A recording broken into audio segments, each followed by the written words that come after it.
The chemistry of tomatoes is fascinating and incredibly complex. I explained some of this in Volume 2 of my cookbook series, and the topic continues in greater depth in Volume 3. Tomatoes contain dozens of different flavor molecules, and the relative proportion depends on the type of tomato and how it's prepared. You know how when you first cut into a cherry tomato, there's a burst of sweetness in the air? This cooking method captures those flavor molecules and traps them because they're more soluble in oil than they are in water. The result is a tomato sauce with a unique flavor profile. I've washed off the tomatoes and loaded them into the pressure cooker.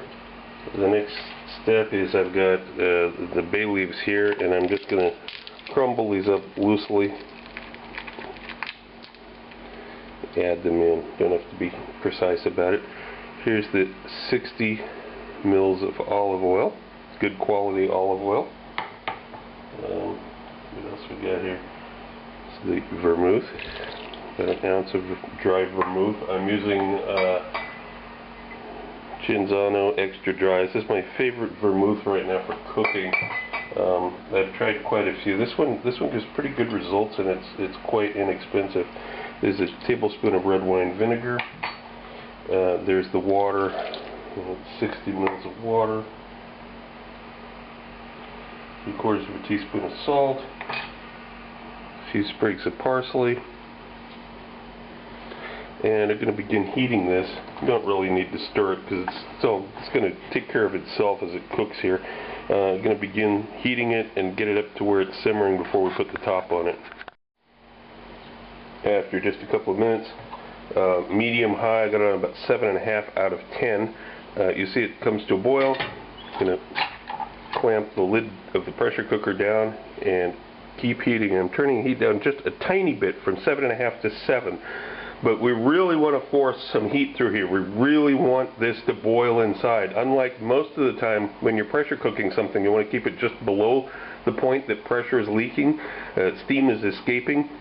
This is an instance where you actually want steam to be actively escaping. In fact, we're not even going to begin counting the time until we start to see some steam come out of the vent here. Now, after a few minutes, pressure builds up and steam begins to escape. I'm going to turn the heat down just a tiny bit from 7 to 6.5, and now I'm going to begin counting the time. This is a much higher temperature than I would normally run the pressure cooker at. Usually at this point I turn the heat down to like 2 or something, just keep it going at the pressure that's just below the point that it vents. But here I actually want it to vent. So we're going to, in fact it's just below 7 right now. And I'm counting the time starting now.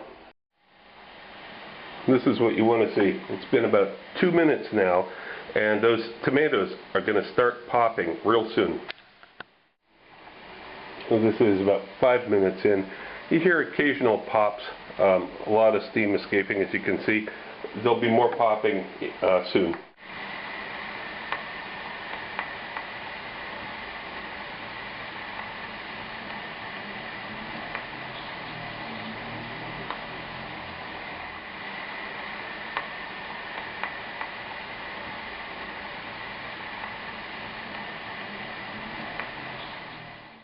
Yeah, we're at about 11 minutes.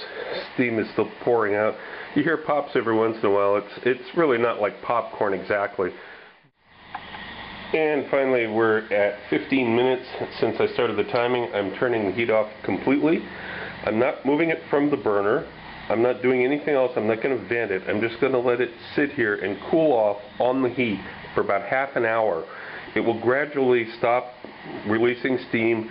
It'll gradually cool down. That's what we want. Give it about 30 minutes.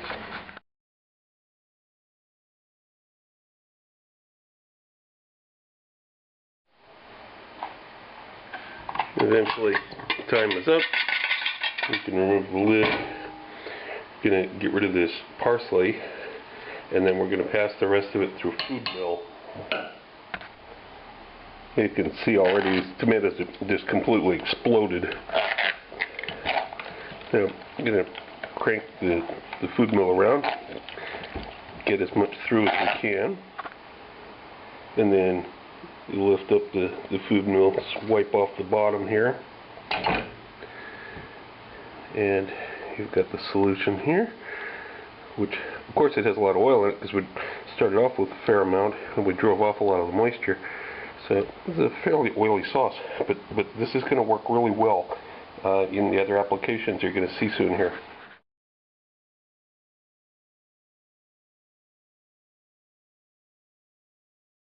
The second volume of my cookbook is now available through Amazon and other booksellers. It covers the YouTube recipes from the last 8 months with more in-depth information. I received requests for the procedures on all recipes, and I've listened to you. Every recipe has step-by-step directions, and of course there are recipes that aren't on YouTube. But this is not just a recipe book. Far from it, as you can see from some of the topics scrolling by here. I'm certain that anyone who watches my channel and any serious cook will find this book a treasury of useful and new information you won't find anywhere else. If you want to know more about my adventures as a chef around the world and have some great laughs along the way, be sure to check out the video tour of my book, 40 Years in One Night. It's up on YouTube right now. Click the link. Also look for my cocktail book, Cocktails of the South Pacific and Beyond, Advanced Mixology, available through Amazon online.